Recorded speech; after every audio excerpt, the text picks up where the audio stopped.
सियासत में जरूरी है रवादारी, समझता है वो रोजा तो नहीं रखता, इफ्तारी समझता है।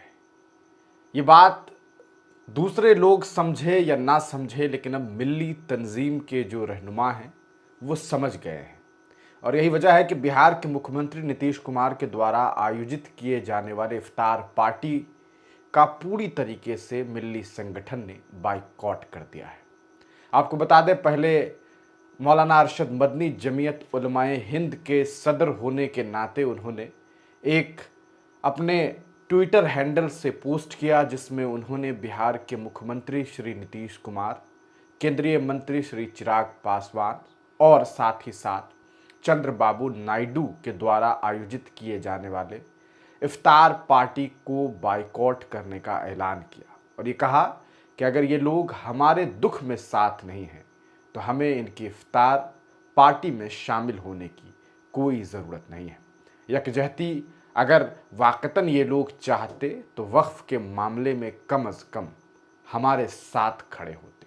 खुद को समाजवादी कहने वाले ये नेता अगर हमारे साथ नहीं हैं तो हमें भी इनके इफ्तार पार्टी में शामिल होने की ज़रूरत नहीं है। अभी ये फैसला मौलाना अरशद मदनी ने लिया ही था कि बिहार से एक बड़ी खबर ये सामने आई है कि इमारत शरिया ने भी एक बाज़ाब्ता लेटर पैड जारी किया है, जिसमें साफ तौर पर बिहार के मुख्यमंत्री नीतीश कुमार को ये कहा गया है कि साहब, चूंकि आप वक्फ के मामले में हमारे साथ नहीं हैं, इसलिए हम भी आपके इफ्तार पार्टी में शामिल नहीं होंगे। यकीनन ये बात कही जा सकती है कि ये बड़ा फैसला देर सही लेकिन शानदार है। इस फैसले ने ये मैसेज दिया है कि हम आपके हर फैसले पर लब्बैक नहीं कहने वाले हैं। अगर आप हमारे साथ नहीं होंगे तो हम आपके साथ नहीं होंगे। ये बात सिर्फ इफ्तार पार्टी तक महदूद रहने वाली नहीं है, बल्कि आने वाले 2025 के विधानसभा चुनाव में बिहार के मुखिया नीतीश कुमार को खामियाजा भुगतना पड़ सकता है। सिर्फ इमारत शरिया नहीं, सिर्फ जमीयत उलमाए हिंद नहीं, बल्कि और दीगर कई मिल्ली तंजीमों ने मिल करके ये बड़ा फैसला लिया है और बिहार के मुखिया नीतीश कुमार के द्वारा आयोजित किए जाने वाले सरकारी इफ्तार पार्टी का पूरी तरीके से बाइकॉट कर दिया है। हम आपको स्क्रीन पर इमारत शरिया का वो लेटर दिखा रहे हैं। आप उसमें देखिए किस तरीके से श्री नीतीश कुमार को एक लेटर लिखा गया है, जिसमें ये कहा गया है, आदरणीय श्री नीतीश कुमार जी, हम बिहार की मिल्ली संगठनों के हस्ताक्षरकर्ता 23 मार्च 2025 को होने वाले सरकारी इफ्तार में शामिल नहीं होंगे। यह निर्णय वक्फ संशोधन विधेयक 2024 के प्रति आपके निरंतर समर्थन के विरोध में लिया गया है। यह विधेयक वक्फ संपत्तियों के अस्तित्व के लिए गंभीर खतरा है, संवैधानिक संरक्षण का उल्लंघन करता है और मुसलमानों की आर्थिक एवं शैक्षणिक पिछड़ेपन को और गहरा करता है। लोकतंत्र और संवैधानिक सिद्धांतों के साथ विश्वासघात।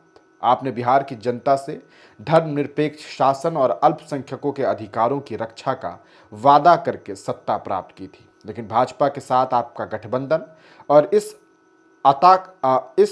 अतार्किक और असंवैधानिक कानून का समर्थन उन प्रतिबद्धताओं के खिलाफ जाता है।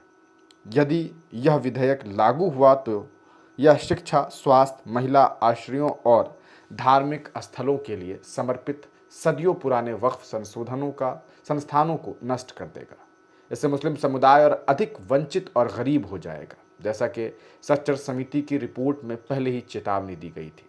संविधान का सम्मान केवल प्रतीकात्मक नहीं बल्कि नीतिगत होना चाहिए। आपके इफ्तार निमंत्रण का उद्देश्य आपसी विश्वास, सौहार्द को बढ़ावा देना है, लेकिन भरोसा केवल प्रतीकात्मक पर नहीं बल्कि ठोस नीतिगत कदमों के आधारित होता है।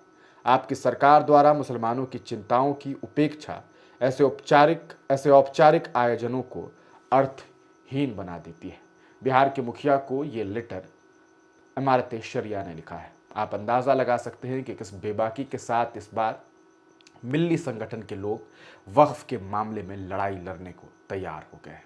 यकीनन ये बात कही जा सकती है कि आपको भी अपने क्षेत्र, अपने इलाके में हर ऐसे सो कॉल्ड रहनुमा का बाइकॉट करना चाहिए, उनकी पार्टी का बाइकॉट करना चाहिए, जो आपके लिए काम तो नहीं करते, बस दस्तरखान ज़मीन पर बिछा देते हैं और कहते हैं कि आइए इफ्तार कीजिए। और हद तो ये हो जाती है कि कई जगहों पर इफ्तार के लिए एक हुजूर तक मैसर नहीं होता, क्योंकि नेता तो बस भीड़ चाहता है, तस्वीर चाहता है। आप पहुंच गए, उसने तस्वीर ले ली, उसका महिमा मंडल करके वो आदमी ये बताने की कोशिश करेगा कि देखो हमारे साथ तो इतने लोग हैं, लेकिन हकीकत ये है कि वो आपका इस्तेमाल कर रहे हैं।